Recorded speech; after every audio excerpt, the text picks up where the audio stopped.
cualquiera, un mal deseo.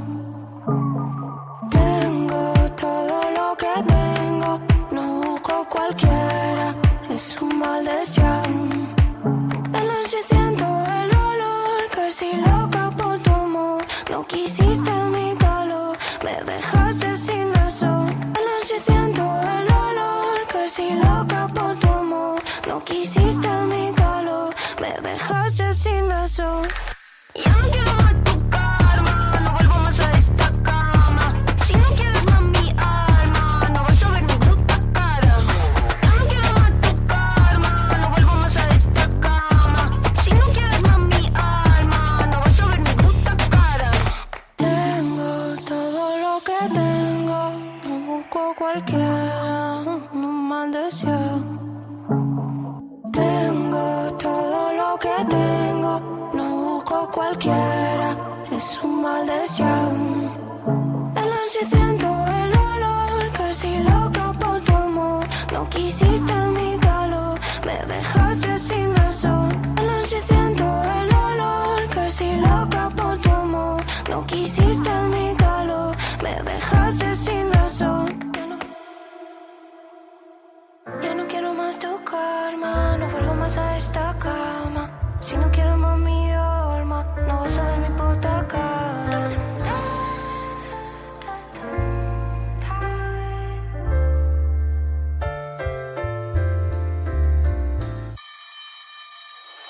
Ya no quiero más tu karma, no vuelvo más a esta cama. Si no quieres más mi alma, no vas a ver mi puta cara.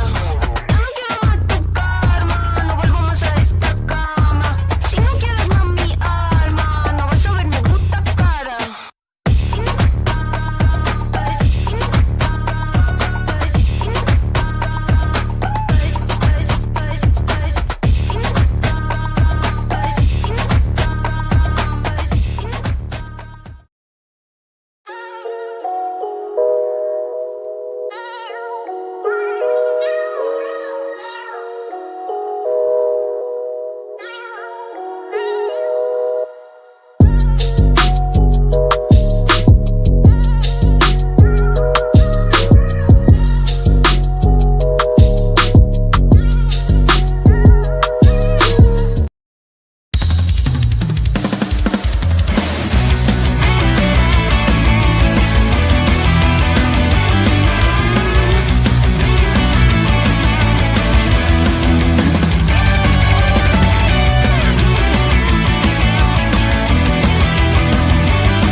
Saludos programas and welcome. It is us, the Biconics podcast, the NXT Los crew. I'm sitting in for Mikey, who is on vacation. Huzzah, the Hefe is on vacation. But with me, we have two knowledgeable individuals about the NXT programming. So first, let's say hi to Kilt. Say hi, Kilt. I'm muting myself. Hi, Kilt!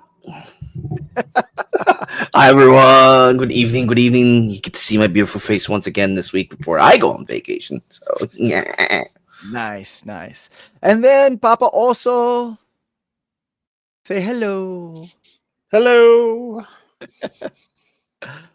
So this weekend, this past weekend, Saturday the 12th of July, from Atlanta, Georgia, we got the NXT Great American Bash.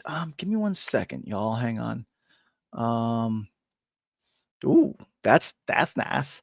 Hang on. There we go. I like that one better. That one's so much better. And then we're gonna go like this. Boop. Live TV, y'all. That's how we do this. All right. So we had the NXT Great American Bash Saturday, July 12th from Atlanta, Georgia. Will, Hold on. Will, Sorry, yes. I must interrupt. But whose nipple's right there? It's literally like right here. All I see is a nipple. Oh, The background. I think it might be mine. I don't know. It's like it's also I just look up. I'm like, oh, cool. We have that the big background. Okay, so I've been joking with Mikey about this one since I joined. That you should just put me in my villain chair, just in the middle, like, oh yes. Oh, sorry. I got distracted by the nipple. That's okay. Nipples distract me too. Anyway, so what were our overall really quick just give me a feeling about NXT Great American Bash. Will, give me a feeling word.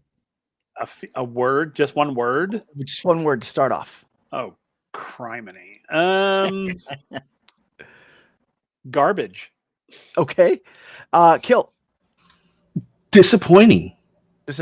All right. So we are going to look into that a little further as we start in on the card. So our first match, we saw Javon Evans versus Jasper Troy.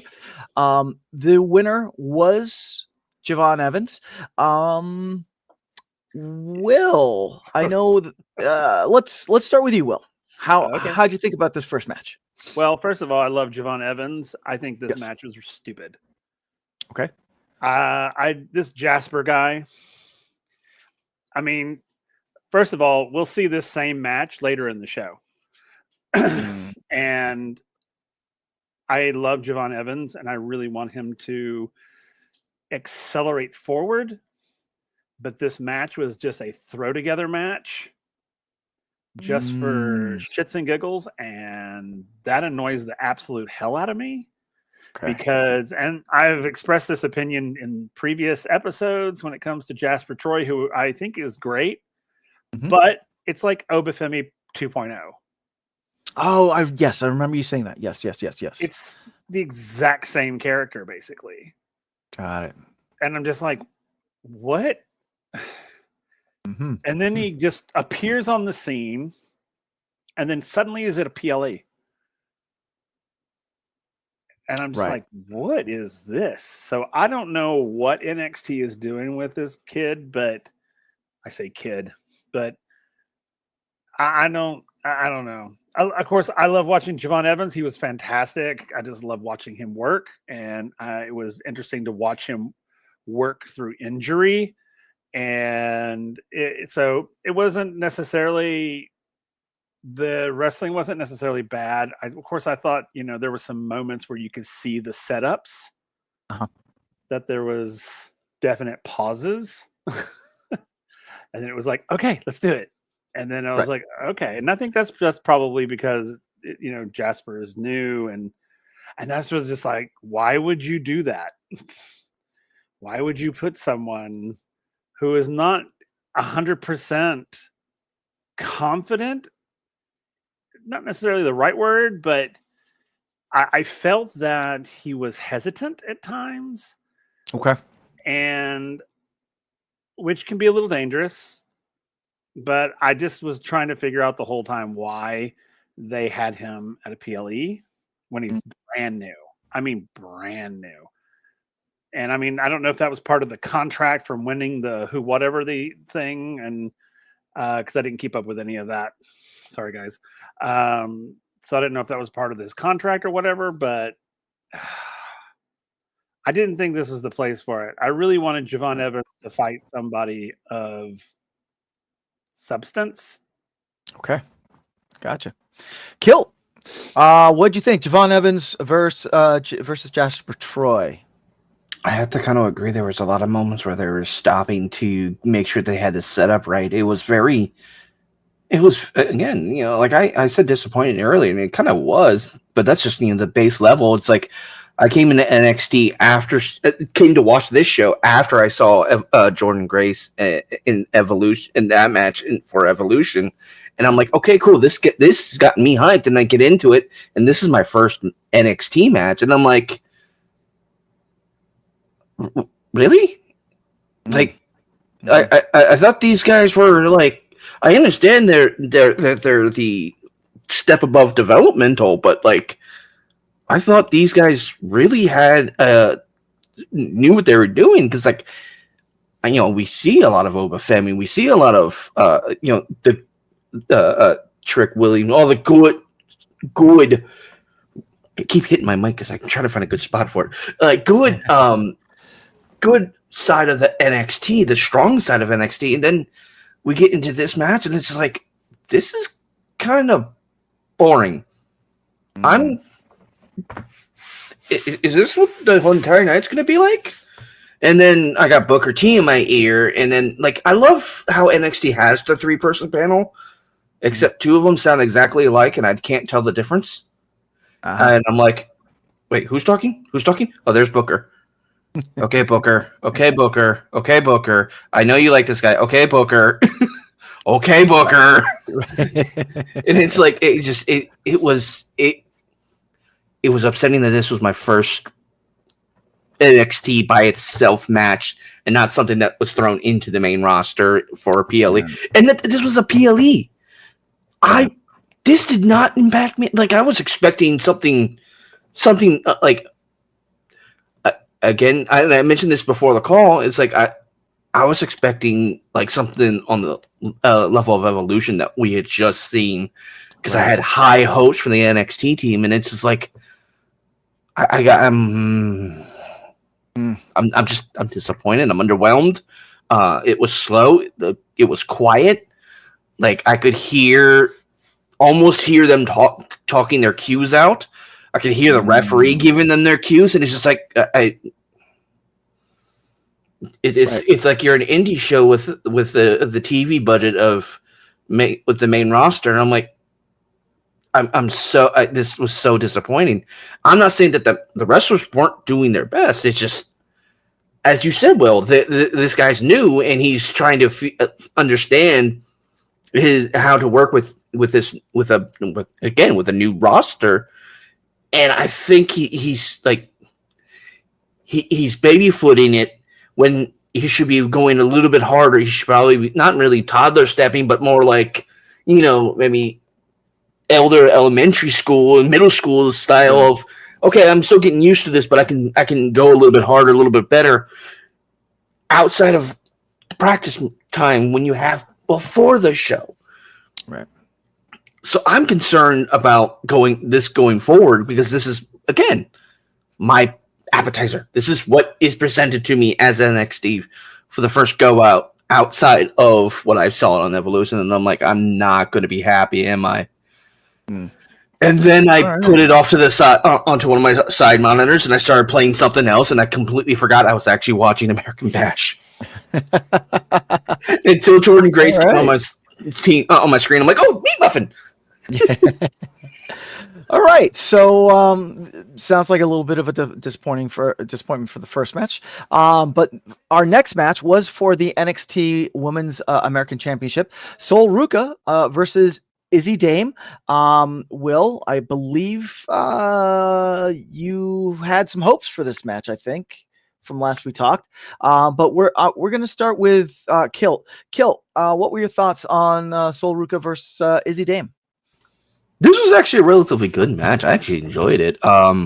As I've always stated in our other reviews, be it the one we just had on Monday or when I'm usually on Sundays, the women always outperform. Right. And it's criminal how bad WWE treats their female talent. Now, granted, it's not as bad as it was back in the Attitude Era, where they basically told them you have to be worse than the men regardless, and they made someone go out and redo their match because they outperformed. But it's still just Sol Ruca was just as good, if not a little bit worse than when I saw her on Evolution. And I was still impressed. I was still engaged. I was still focused on their storytelling. Because I'm like, oh, this gives me a little bit of insight into, this person that I just met in that 4-way, and I'm like, okay, cool, I like this. This is cool. Let's get some good hopeful, and it was all in all for me. It was a good match. Nice.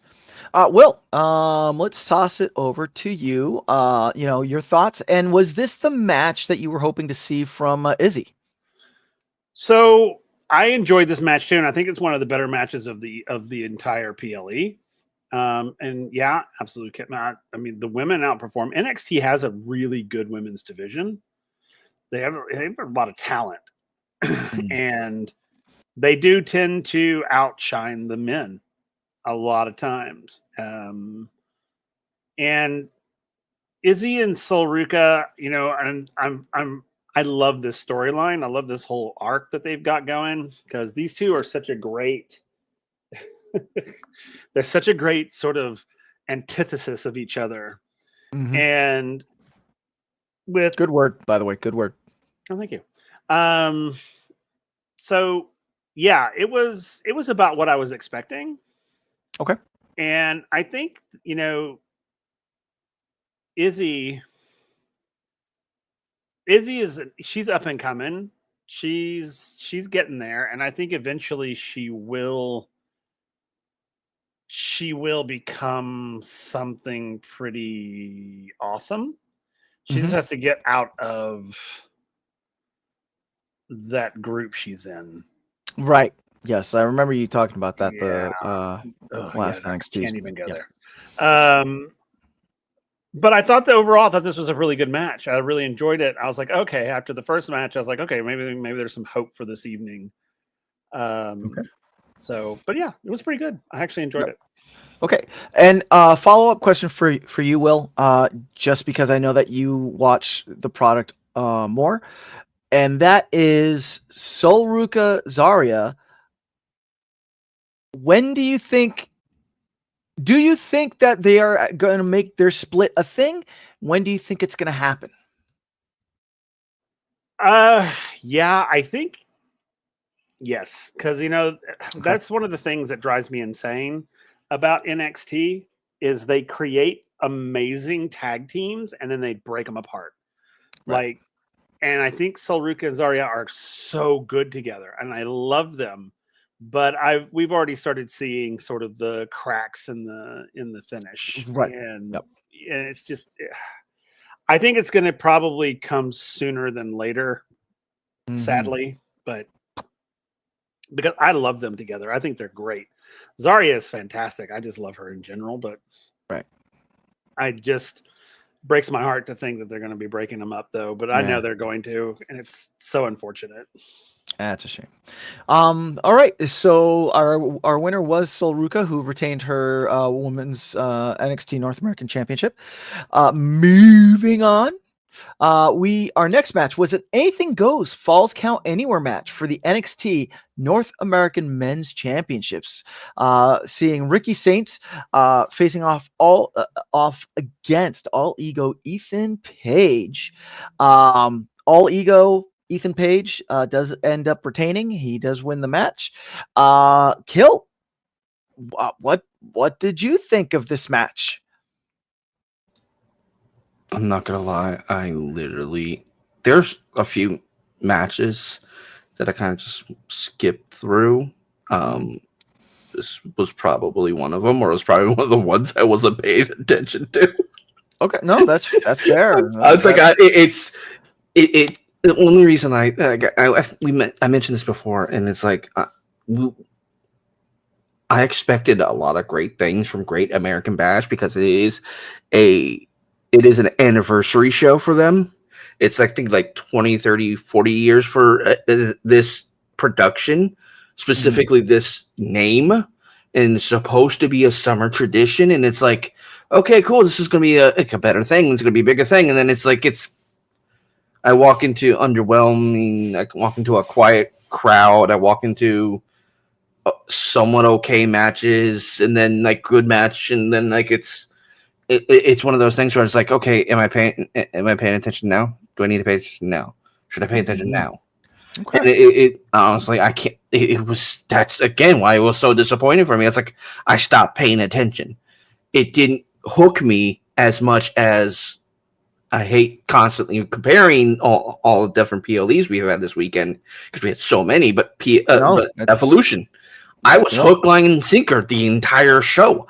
I was focused, not just for the fact that Mikey and I were doing the watch along, but like literally, it was good storytelling, great wrestling, good bit, good shots, good this, good that. And it was like, I was like, okay, I'm here. I'm invested. I'm here. I'm invested. I'm here. I'm invested. God damn it, commercials. Why are there so many commercials? And it's like, that was one of the things I kept noticing. Is like, it's not keeping my interest.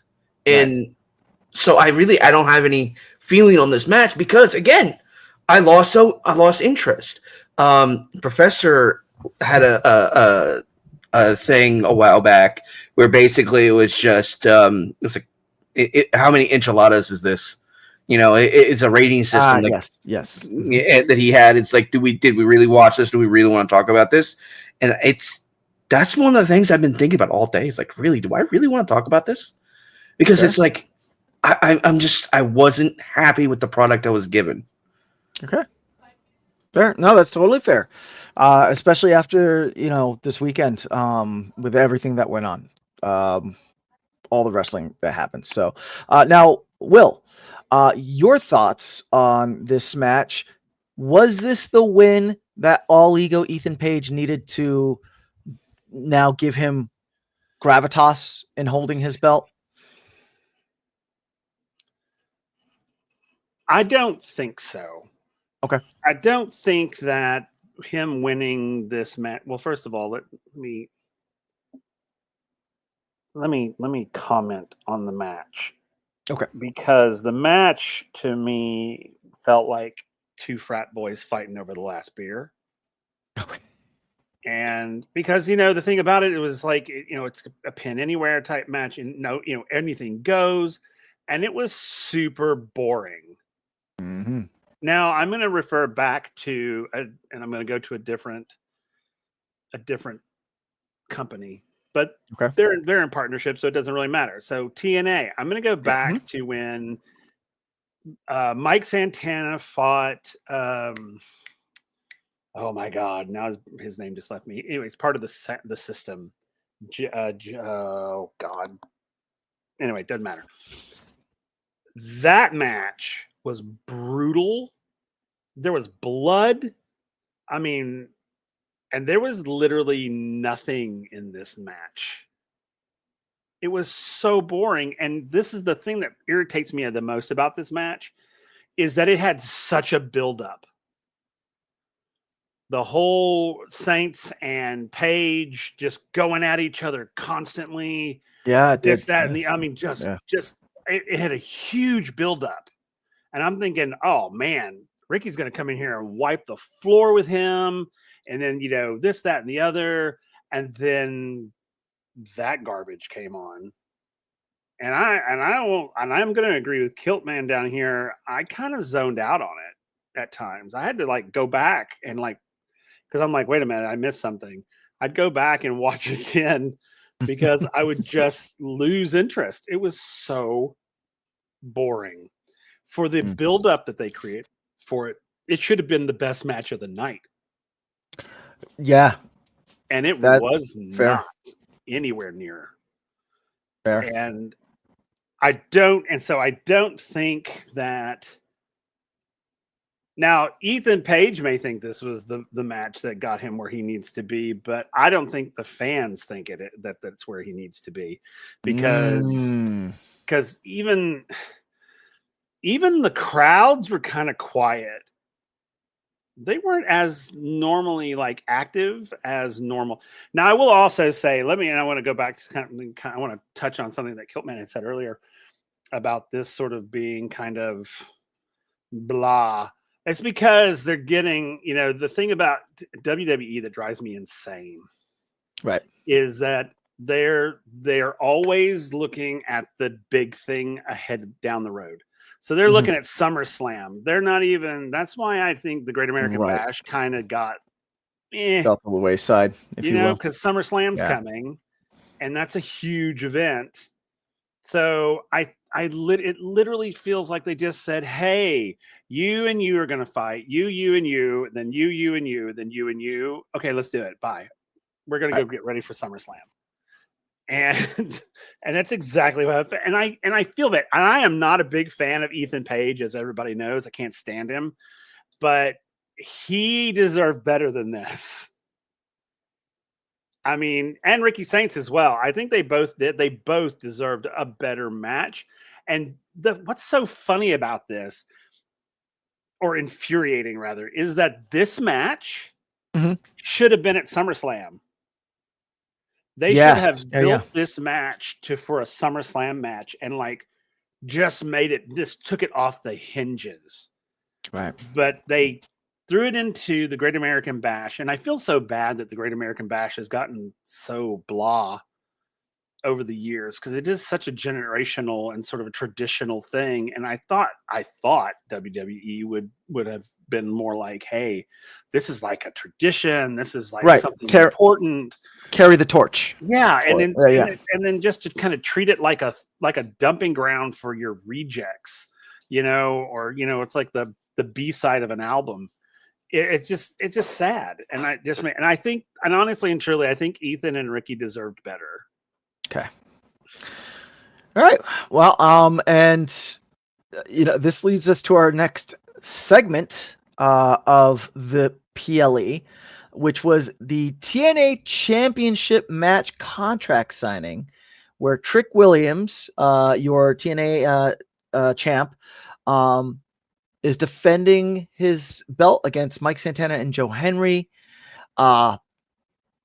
There was a little jawing off against each other, and then at the end, after Trick leaves, Dark State came in and did what Dark State does. Let's cut through the brass tacks and knuckles here. Will, did this belong in a PLE? No. Okay. And I'm just going to say one small thing, and then you can continue by all means. Sure. I am sick and tired of frickin' Dark State. Okay. Follow-up question. Did this advance Trick Williams, Joe Hendry, and Mike Santana's match? Did this advance their match at all? No. It was stupid. The funny thing is they could have done this at a regular NXT episode. Right. This did not. There was nothing. All this did, and this is what this is what makes me so angry about this, because it cheapens the idea of a contract signing. Is the only reason they put this here is to get what's coming what is it, on Tuesday? Next Tuesday, which is that 6-man tag team thing, and I'm like, wait a minute, are you freaking kidding me? And they try to make it like, God bless the three of them, trying to make it something, but it's like, I was so mad. And I was just so angry. And you see, and the other thing that made me so angry about it is that Joe Hendry had to set it up at the end, because he had to go grab Trick and then move him into position and then start talking. And I'm just like, wow, what is this? And so I'm just. And that's a shame too, because I know that you're a huge Joe Hendry fan. I know that you're a huge Mike Santana fan. So hearing, that's a statement coming from you. Kill, same questions coming your way. Did this type of contract signing have a place in a PLE like this? No. Every so often, I'll have what's referred to as a yap down, where SmackDown is all talk. Yeah. And I'm like, why are we talking about your... Excuse me. Your history? Why are we talking about your past? Why are we talking? Why is this a thing in a PLE? Right. I love Joe Hendry.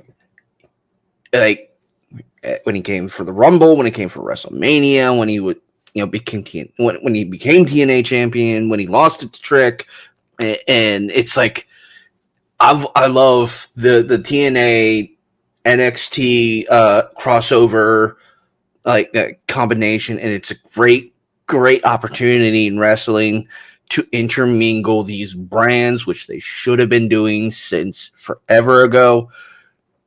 But that's not either nor there. This was not deserving of a PLE. This should have been on the go home show or the show after. It literally is just, we're going to sit down at a table and talk for, I don't know how. I skipped it. I literally kept going, trying to figure out where the end was. I know I missed something important. And then I finally got to the end and then got to the next match. And I was like, okay, finally, thank everything. They did not do anyone service. Mm-hmm. And that's where I missed what Will mentioned about Joe Hendry having to move Trick into position, like physically, so he can set up the spot. And it's like, I didn't even see that because it was so boring. I had to skip it. Like, I think I went from, I think I did maybe a 45 to a 90-second skip, and the third person was still talking.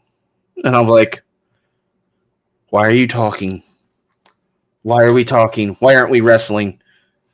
So let me ask you this follow-up on this. As a new watcher, did any of this intrigue you for this upcoming 3-way match for the TNA Championship? No. This literally, as a new watcher, like I'm expecting PLE status, like event, everything. I understand the creative is already on their next event. Like they were already past Evolution. They were already past this. They weren't really caring when they dropped all the stuff. They were already at SummerSlam with their freaking bringing in Jelly Roll, who's, from what I've heard, been down here in Orlando, in my area, for 3 weeks at least at the development center wrestling with Jacob Fatu, getting pointers from Undertaker. Like, doing all this. I saw an interview earlier today. It's the only reason why I know this. And it's like they're setting that up, and I'm like, okay, well, that's great and all, but now all your other products are suffering because you're trying to set up this random thing no one really asked about, and it's just like, I, as a new watcher to NXT, this is a bad look. I no longer care about the TNA title because you just had a 10-minute yap session. Sure. You had one of your wrestlers have to position one of your other wrestlers so that way they can get to the point. And I'm like, are we going to do this the rest of the show? Is this going to be, I literally have to tell you live that you need to go over there so that way I can do this to you? And it's like, what's going on here? And it was very, again, disappointing. I didn't want to, I literally skipped through it. I didn't want to watch it. Yeah, it almost feels like if they wanted to hype the TNA Championship match coming up, it would have been better to maybe throw the 3 of these individuals, Trick, Joe, and Mike Santana, and maybe like some random X person in like a tag team match, like all together or something like that, to so that you can actually see them wrestle, kind of like what we've seen in other promotions. I know TNA does it a lot, CMLL does it a lot, AEW does it a lot. Will, you were going to say something? You had a thought? Light bulb. Yes, this contract signing thing, it should have actually happened over on TNA. Sure. Okay. And not on NXT. Gotcha. I think it was put in here as filler. Right. But 2, just to set up this ridiculous match between the 3 of them and the Dark State people. And it's just, it's a waste of talent. These things. It was a complete waste of talent. You have 3 incredible wrestlers in that ring.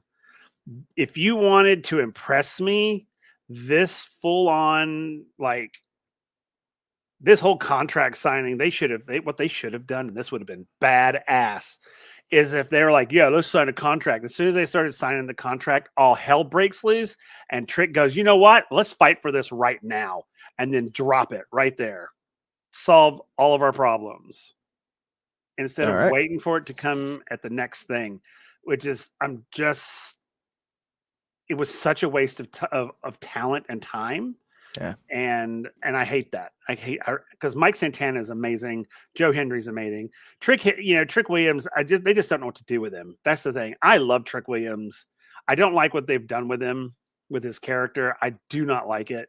And it's because they don't know what to do with him. And because he's super talented. It's just when you had humble Trick Williams, he was amazing. But when they created cocky, arrogant Trick Williams, it's like, you're stupid. I mean, it's just dumb. Makes no sense. So I don't know. I think that this whole thing it literally had no business being here. Do it on a regular episode day. And you want to set up this 3-man thing, then find a different way to do it. Or the 6-man thing. Find a different way to do it. This was just a waste of everybody's time. All right. Well, enough said about that. And we are now on to our last match of the night, our main event of the night, which is kind of weird that they would have this type of contract signing before the main event, but it is what it is. For the NXT Championship, we had Obafemi versus Yoshiki Inamura. Our winner was Obafemi. He does retain. Will.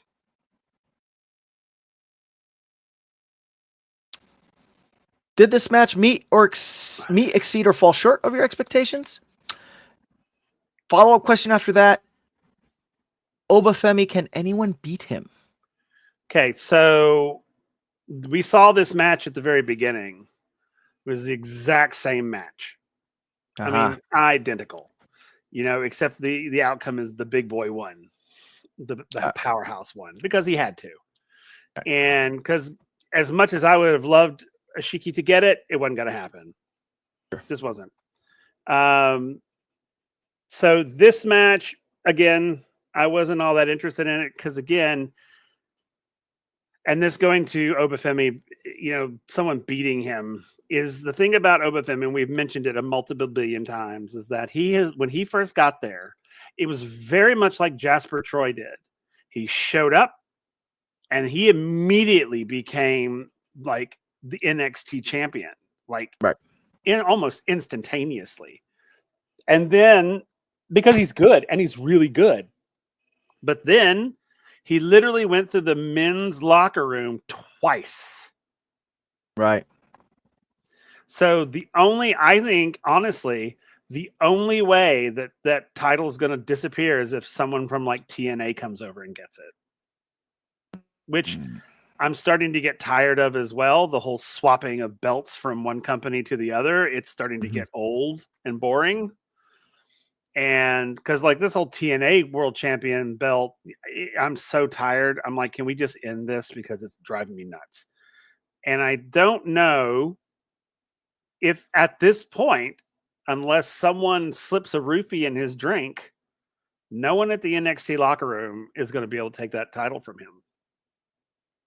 Right. Now, who I would love to see take that title from him, but ain't going to happen. And if it does, I'll question it, is Javon Evans. But he's the only one that they are pushing. So I'm wondering if we're going to see Javon dethrone Oba, which would be great. Now, I know that in the backstage segment, Oba and Ishiki had a conversation where Oba says, hey, I'll give you a rematch. So who knows? NXT has thrown, curveballs at us before, and which is great. And I love it when they do that. But I think NXT created a monster with Obafemi, and the idea that they let him run through everybody in that locker room twice, like I said. Yeah. And after that, he had nowhere to go. There was like, there's no one that can defeat you. So why are we even watching you wrestle? Because, oh, wait, you're going to fight so-and-so again? You already beat him twice. Oh, you're going to fight so-and-so? You've already beat him twice. And boom, he ends up beating him again. So it's like, I don't know. And I don't think NXT, I think they painted themselves into a corner and don't know what to do. So they're just trying to give him some kind of storyline. And honestly and truly, I think Obafemi, I think he needs to go to main roster anyway. I think he'd do amazing up there. Because, I mean, he's just good and he's big and he's massive. And I think he's outgrown NXT. I really do. And I think that, and I'm kind of hoping that that's why they're hyping Javon Evans up. I'm really hoping that he ends up taking it from him, because I would love that. And I think, it would be like the David and Goliath story.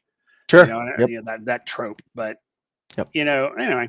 But yeah, it was, oh, good God. I have to address this real quick. Mikey, you're on vacation. Go back to vacation. You're not even supposed to be here today. Yeah, no. But with that being said, I'm sick and tired of that crap too. Like, what, Mikey coming in from vacation? No, that too. Yeah, that for sure.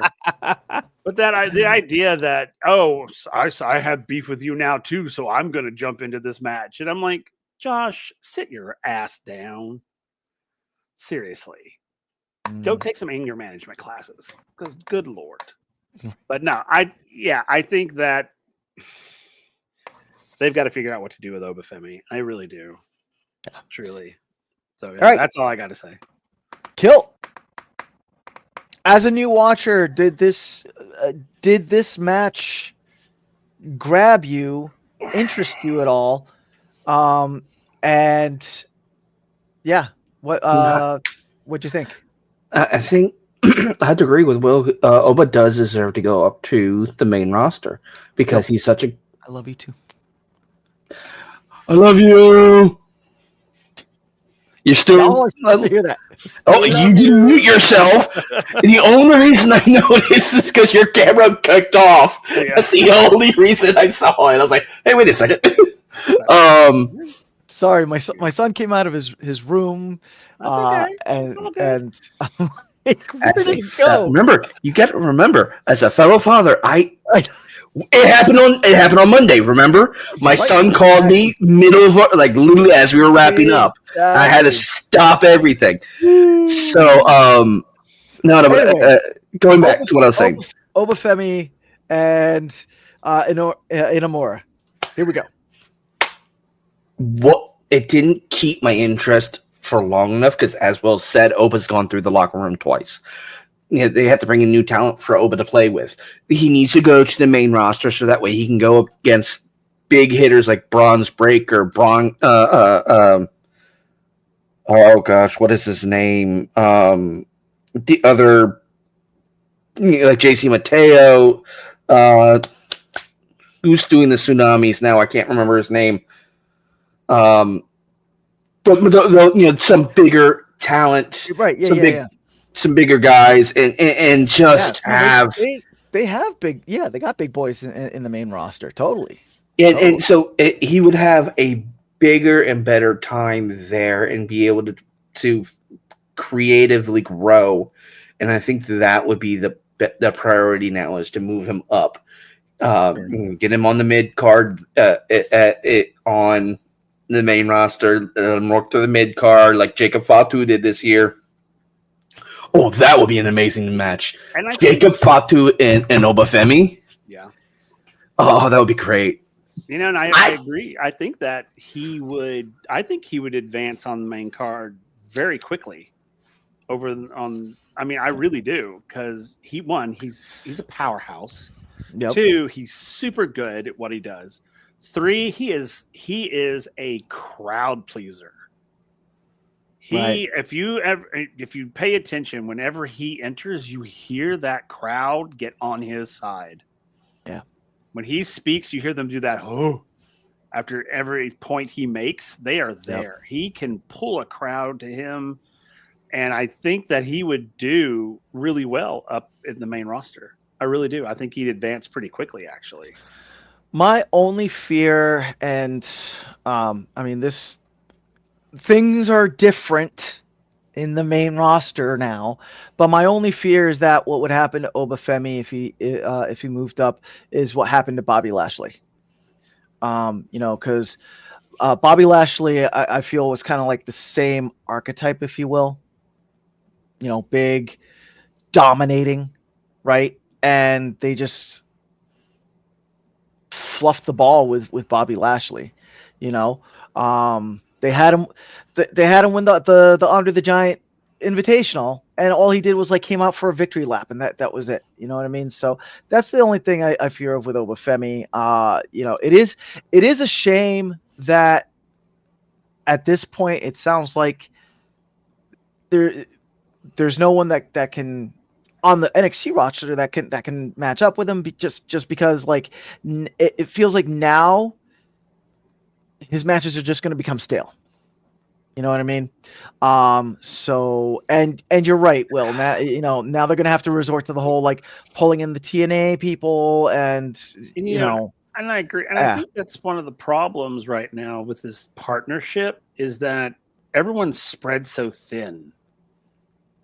We're seeing NXT folks all over the place over at TNA, and it's just and then they try to do whatever over here, and I'm just like, what are you doing, guys? And I'm sorry, I didn't mean to cut you off earlier. I apologize. Oh, you're fine. But yeah, I agree with your fear because we've seen it happen more often than not. Yeah. But I'm sorry, but WWE, you're idiots. If you do not see the potential, marketing potential, the big buck potential in Obafemi, you're stupid. Right. He could be he could be the face of your brand easily. He would take up 2 Wheaties boxes. Yeah, exactly. Kind of wrap around to the back. That'd be cool. They've done that before, where they have done that before. The part 1, part 2 Wheaties boxes that you had to buy the two of them to put them together. That'd be awesome. It would be awesome. I love it. Yeah, it should be multiple. There should be there's the front with his side view, like a piece of his bicep, and then the next one is just like the rest of half of it, and then the last one's the tail end of it that goes around to his back. I've got the whole series. I've got the whole Obafemi. Yeah. And it's just one is just his chest, and then you get one that's just his head, and then all his profiles. Tape all the boxes together. Yeah. That's right. Get the whole Obafemi box. There you go, Shawn Michaels. Free. There you go. There you go. Put them on them Wheaties. Take it. Put them on the Wheaties. And that's such an old person reference too. It's you don't see. Hush your mouth. Look. I loved when Bootios came out. That was hilarious.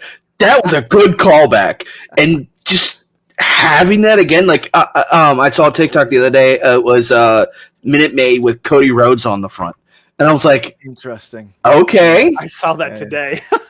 Yeah. And it was Minute Maid, Cody Rhodes. It was a super cheesy commercial too, and I was like, okay, I'm kind of low key loving it though. Yeah.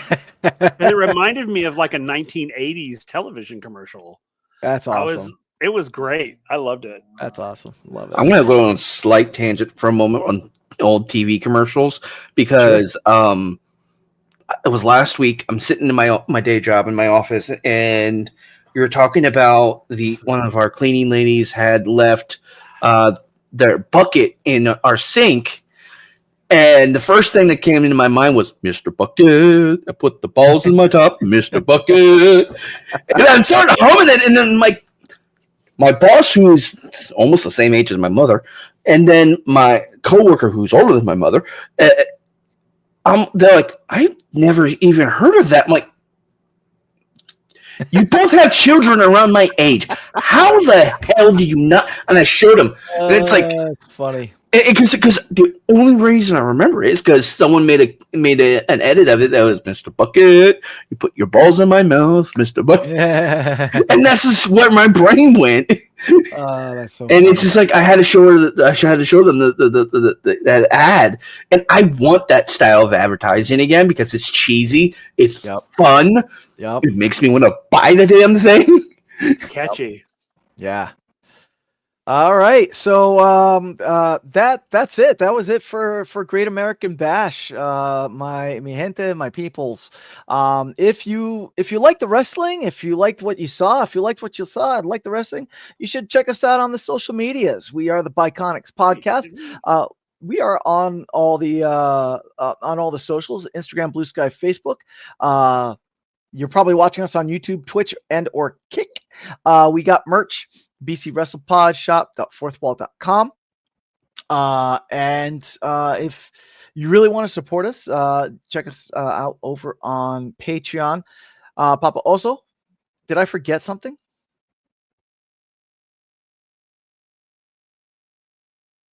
You're muted. Are we missing a match? I don't think so. Yes, we are. Yes, we are. The Jordan Grace had a match. Influence and Jordan Grace and it was the tag match between Fatal Influence. So sorry about that. And Blake. That was the one that Kilt was waiting for. Kilt, go. Oh my God, that was actually the one I was waiting for because I saw that one after I saw the Betrayal match, and because that's the reason why I wanted to watch it. Jordan Grace was the reason why I wanted to get back into NXT because of the storyline with her and Blake, and it was, or Brooke or whatever her name is. I can't remember off the top of my head because I'm excited but not also disappointed. Blake Monroe. That's why I remembered Blake Monroe. It was that's why I wanted to watch it. I was like, oh yeah, it was good. It was weird because again, I watched the Betrayal first and then I watched this. And I'm like, you're supposed to be friends, but I know you're gonna break up. I don't like this match anymore. It was a good match because again, the women outperform the men every time. Yeah. I challenge someone to show me where the women in this roster in A&E, A&W, oh, A&E. Yes, A&E's roster. A&W's roster, TNA's roster. Show me a roster where the women do not outperform the men. Right. And I will wear pants. I will change my name to Pants Man for a week because I hate wearing pants because I do it at work and it's so frustrating. It's hot here in Florida. But anyway, moving forward, it's still the women always outperform the men, and I love every minute of it. And it was such a good match too that teed up the match for Evolution. And it's one of those things. I mentioned this before you joined the call, Will, was in this PLE. I saw more advertisements for Evolution than I did during the main show, during the main roster shows. Yeah. There was more talk about Evolution in the Great American Bash than there was in Saturday Night Main Event, than there was in SmackDown, there was in Raw. That was like, how is your developmental, basically, like your house show, your house show roster, pushing your main show, your main roster PLE more than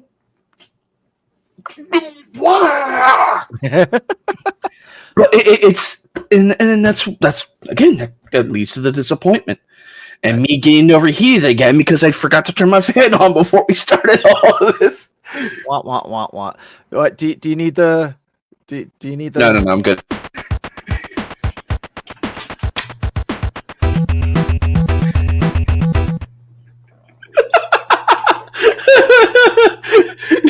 You forget. I can just go click. It's not like how it used to be. Like my desk used to be 180 degrees, so I used to be facing that facing that way.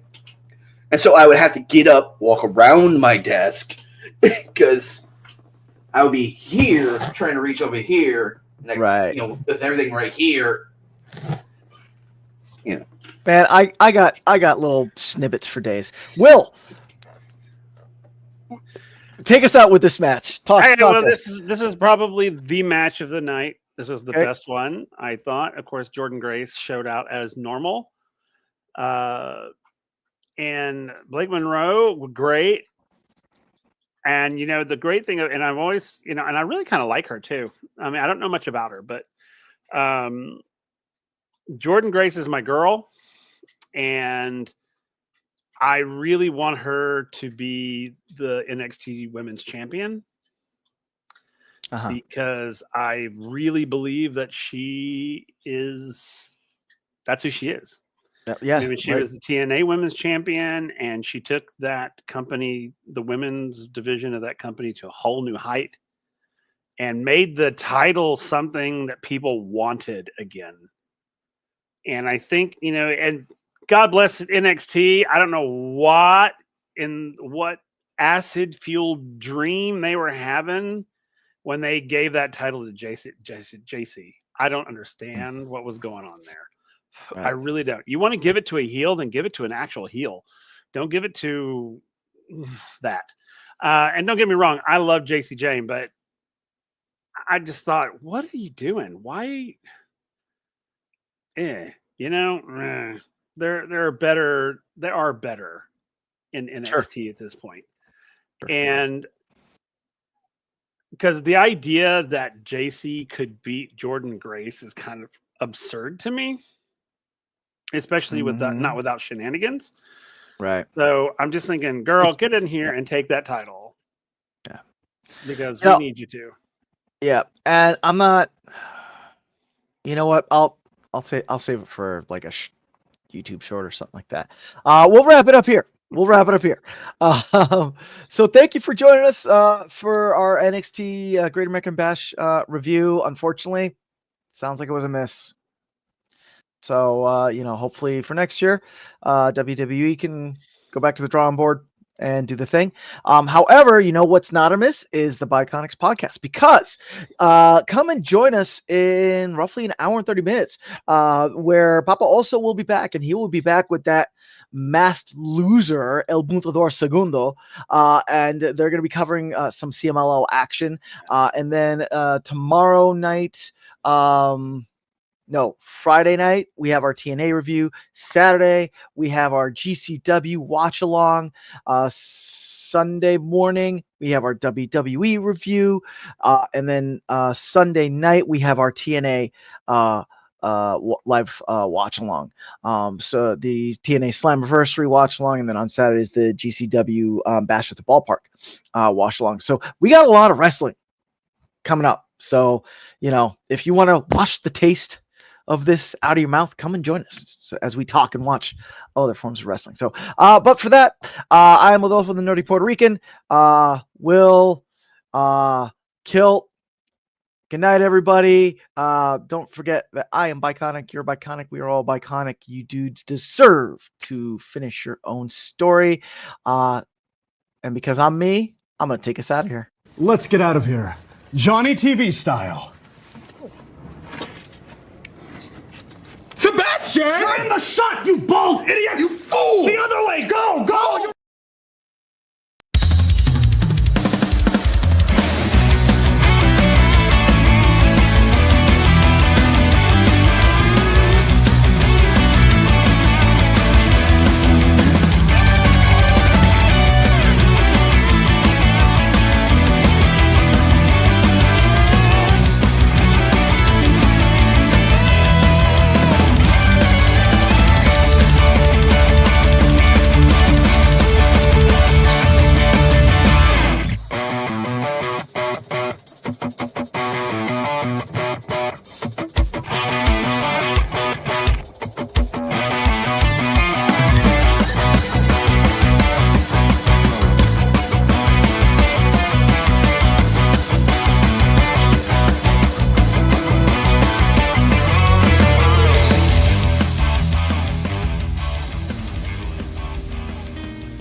tiene loco en la cabeza cuando me tocas. Siento que todo está